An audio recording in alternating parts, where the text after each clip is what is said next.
that doesn't give a good user experience. Charging infrastructure has to ramp up pretty rapidly. I think there is hope.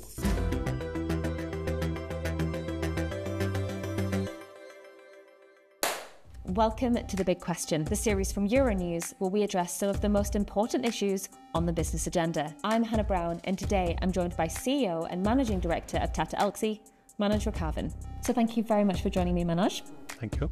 First of all, for those in our audience who might not know precisely what Tata Elxsi do, can you just explain, please? But Tata Elxsi is focused on product design and engineering space. We focus on three verticals. Automotive is the largest vertical for us. We also do work in the media and telecom, as well as the healthcare and life sciences space. So a lot of the work that we do are, cutting edge, next generation, product development and maintaining the existing products and, value add and so on. So that's the business that we do. So as you said there, Tata Elxsi does a lot of design and technology innovation within the automotive industry. Right now, there's a big push towards EVs in Europe. But in your opinion, what are the key barriers to increased adoption here in Europe? One is the cost. Most EVs today retail at about 40 to 50,000 euros. For mass adoption of EVs, the price comes down to around 25,000 euros. I think you will see a lot more adoption, right? Number two is the availability of charging infrastructure. Of course, charging at the home infrastructure is already available. But what is more important is the public charging infrastructure. Today in Europe, maybe more than 1 million public charging facilities are available. And to meet Europe's goal of the Fit for 55 and reducing the carbon emission by 55% in 2030, Europe needs minimum 3.5 million public charging infrastructure to be available, all the way to maybe some reports talk about 8 million public charging infrastructure that is needed. However, the challenge is not just about the number of public charging infrastructure. Challenge is also about the number of fast chargers that are available, because people would not like to spend more than 10 minutes or 15 minutes charging their cars. And so unless you have the fast chargers that are available, the experience for the driver and the passengers is not going to be great. So I think today about 13.5% of these chargers are fast chargers. However, to reach the goals of 2030, maybe at least 60-70% of these chargers have to be fast chargers. Most of these public chargers are concentrated in three major countries: Netherlands, Germany, and France. However, for EV uptake to go up significantly, there has to be an equitable distribution of these public chargers in other countries as well, especially where people need to use it, along the highways, in rural areas. So a lot of the infrastructure is built in the cities and so on. But looking at people driving long distances and so on, availability of these chargers on the highways and in rural areas are also going to be important. The electricity grid itself, right? By 2030, when you have a lot more EV cars on the road and all of them charging into the network, the EV grid has to be updated. These are some of the issues that Europe has to address, before EV can meaningfully pick up speed.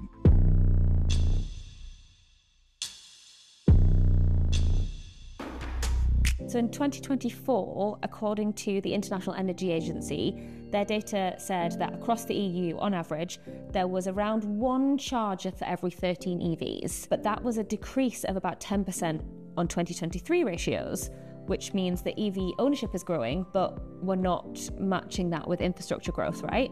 So what ratio should we be looking for? And what would be the consequence if we don't keep up with that charging infrastructure growth? Charging infrastructure has to ramp up pretty rapidly, right? So we are looking at between 1:2 or 1:3 sort of a ratios, right? So it's a far higher ratio as compared to 1:12 or 1:13 today that you have. That is definitely going to be critical, because as you have more EVs on the road, and especially during either peak hours or during holiday season, when everybody is on the road and the chargers are clogged, that doesn't give a good user experience. People will soon start missing their ICE engine. So I think unless the charging infrastructure keeps up, it'll be difficult for the EV industry to sustain the growth. So it's very, very critical at this point. Thinking about what you do at Tata Elxsi, what innovations here can help with this issue, whether that is with chargers or with batteries? In 5 years or in 10 years, we'll have a lot more new materials that come out that, you can charge maybe in 5 minutes, that gives 1,000-kilometer range and so on. So I think the industry demands, range, industry demands fast charging. And I'm sure that, all of that will come out in no time. And the range anxiety, I would say, would be a thing of the past, right? I mean, today, if you see some of the technologies that are there in China and so on, there are some OEMs that are talking of, battery swapping.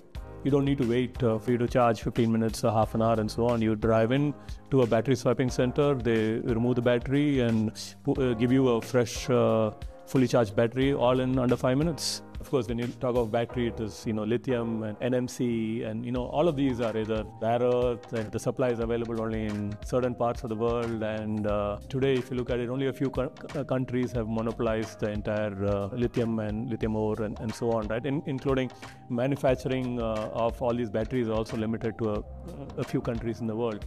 So that puts a lot of, supply chain risks as well. I think the best case situation for Mother Earth is that we have some alternate material that is available in abundance, right?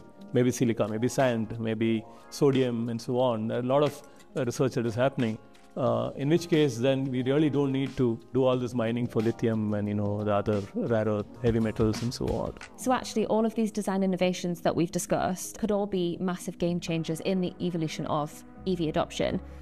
But what will all of these things do to the price? Yeah. EVs are definitely not cheap. I think the major component of, if you look at an EV from a price perspective is the batteries. So a lot of focus has been on the industry to bring down the price of the batteries. I think we have succeeded in really bringing down the price of the batteries over the last 5 years or last 10 years. There's been significant, by a factor of 2 or 3, the price have come down, right? And I'm sure moving forward in the next 5 years and so on, the prices would still keep coming down. And the focus is to see how we can use commonly available material, right? So definitely the hope is that it won't involve expensive processing and so on, and we will be able to bring down prices even for the alternate technologies that we're looking at. So from a technology perspective, from a design thinking perspective, with tools like AI, and what it does is it helps companies get it right first. You simulate, you do everything on a virtual platform, you design digitally, you sort out all the issues ahead of time, and then you put it into the car and so on, right? Of course, you still need to manufacture a few prototypes, but earlier, before you launch a car, you manufacture, 200, 300 units, and each of these units are very expensive and so on, and do a full driving and end-to-end testing using those prototypes. Today, a lot of that can be done virtually using simulation platforms. So yes, I think technology that is available, moving forward will really help, I would say, bring down the price even further. So I think there is hope. Okay, brilliant. And on that note, that's all we have time for. But thank you so much for joining me today on The Big Question. Thank you, Anna.